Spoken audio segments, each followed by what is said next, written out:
Thank you all so much for being here. I'm really grateful to you for speaking out. I'm sure even 4 years later, it is not easy. I've watched the Netflix documentary. It's very powerful. Joe, let me start with you on that as Gabby's dad. Why did you think it was a good idea to do the documentary and to cooperate in making this story?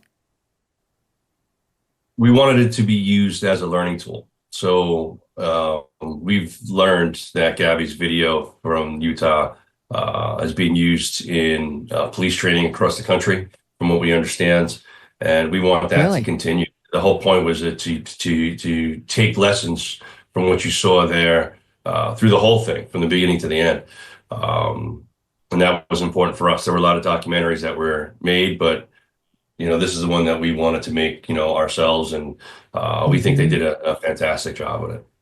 They did. It's gripping, and what's the way it unfolds is so gripping because you really get to know Gabby, and you can tell that the families participated. People who loved her are participating and helping us see her and understand her in a way we didn't from just the news clips or like the little snippets from her van vlogging, stint provided. So thank you for cooperating, because I just feel like it's filled out the Gabby picture so much more robustly.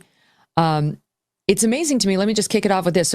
So Joe, you're Gabby's dad. Tara, you were her stepmom, but you and your ex, Gabby's mom, her biological mom, Joe, seem like you're good. Like you seem pretty close, and her husband too, who seems as invested. The four of you seem as like close as exes and new partners can be. Yeah, Tara and Nikki travel a lot together. Jim and I, we'll go travel together. We'll play golf together. Yeah, it's been like that for a long time. It wasn't always easy. You know what I mean? There are disagreements that you have, but we always put Gabby first. And if you do that, you can be all right. Yeah, that's right. Well, one of the things you notice in watching the documentary, getting to know your family well. By the way, Brian, welcome to you as well. Sorry to leave you over there on the side. Appreciate you being here. No problem. One of the things that you see, at least this is what I gleaned, is that Gabby came from a very loving family. And it explains this effervescence about this young woman. That's the only word that came to mind, just effervescent. You should just her, the $1 million smile and her positive energy and her sweetness, her love of nature and of life. And I can't use any of those words about Brian. And it's not just because I know. Not you, Brian. Different Brian.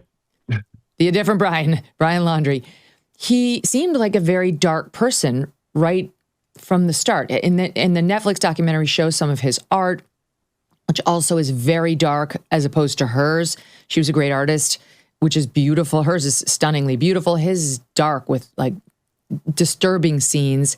And I wonder to you, Joe and Tara, whether when you met him, they'd been together a couple of years, you saw any of that prior. So at first we really liked Brian.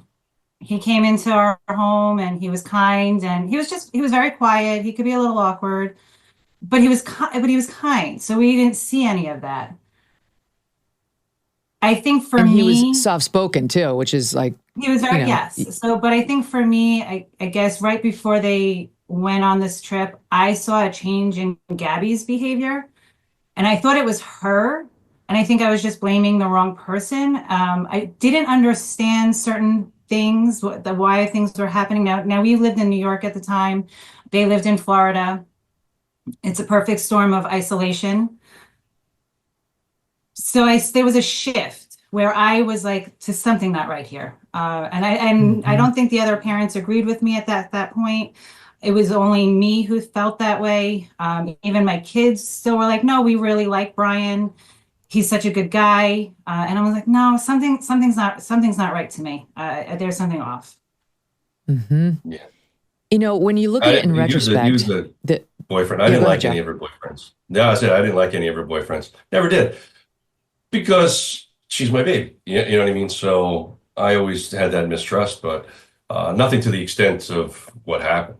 So when you look at the van life vlog that Gabby and Brian were doing, going to travel cross country and go to the great national parks and give us all a window into what that would be like, this tiny, tiny little van. it's only in retrospect, now that we know what happened, that to me, one of the things that jumped out in the Netflix documentary was that whole thing now seems like control and isolation on his part. No wonder he wanted this, Joe, right? Now that you know what you know, do you have a different view of the whole purpose, at least on his part, in doing it? No, so Gabby's the one that wanted to travel in the van. Like that's something that she wanted to do. I think he kind of went along with it for the ride, but when you look at domestic violence and the processes that it goes with, the isolation, from friends and then family and then themselves and all that stuff. So I think he was into it, because he would have her all to himself. So I didn't think from an abuser standpoint, there's no downside to that because then you have them all to yourself. So, but this was what Gabby wanted. She really wanted to travel the country. And I mean, that's just who she was. She really just loved nature and stuff. So, and she worked really, really hard on that van. And we crushed it because we didn't want it to be out there and people selling it, you know what I mean? Or showing it off because it's so painful for us. So we had to make sure we got rid of it. Yeah, but Gabby loved the van. Sure, I'm sorry. What was that? What did you get rid of? We crushed the van. Oh, you did. Oh, yeah. Who could blame you? Sorry. Go ahead, Tara. Gabby loved adventure. So yes, this was something that she wanted to do. She loved to take pictures. She loved to take videos. So that was all her. She wanted to be a video blogger and show the country. She wanted to show her going on these adventures and how amazing the U.S. is and all these national parks. And I think she did that. The pictures that she took were absolutely beautiful. The videos that she took, I mean, they were amazing. And that was her. That was all her. That was her talent. Yeah. Well, you can see that. And you do get to see some great sights of beauty in those videos, then pictures that are in the piece. It just occurred to me that that's an abuser's perfect solution. I believe you that Gabby wanted to do it, not knowing that she was engaged to a domestic violence perpetrator. But I'm sure, given what I heard from one of Gabby's best friends in the Netflix documentary, forgive me, I don't remember her name. She's got the tats. She's blonde. Rose. We love Rose. Okay, Rose.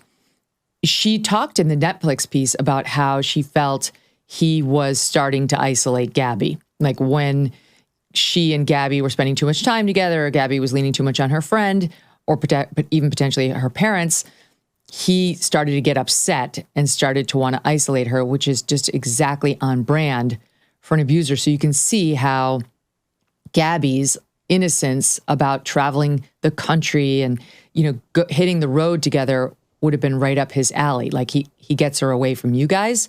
He gets her away from her mom and Jim. He gets her away from Rose and her other friends. And it's this perfect formula for, the storm that was coming. What do you guys make of that? You're not wrong. That's how it works. You alienate the friends first, then you alienate the family. You tell them that they don't need their job and the people they work for are horrible, so now they're not working and then they don't need a car. So they're financially and dependent on the abuser. And it really is it's a slow process. When you look at it from a high level view over the course of a few years, you can kind of piece that together. But on the day to day, it's kind of difficult. You don't go out and buy a life jacket when the boat is already sinking, and you don't buy gold when the economy has already collapsed. Clearly, others are heeding this advice as gold hit all-time highs already this year. It's not too late for you too, and you could have Birch Gold help you diversify into physical gold. Birch Gold specializes in helping you convert an existing IRA or 401k into a tax-sheltered IRA in physical gold for no money out of pocket. One recent 5-star review said Birch Gold was, quote, knowledgeable, helpful, non-pressure. Get your free info kit on gold by texting the letters MK to the number 989898. There's no obligation, just useful information. With an A+ rating from the Better Business Bureau and countless 5-star reviews, just text MK to 989898 and let the experts at Birch Gold help you secure your future today with gold. Thanks so much for watching. If you like what you just saw, hit the subscribe button for more clips and full episodes.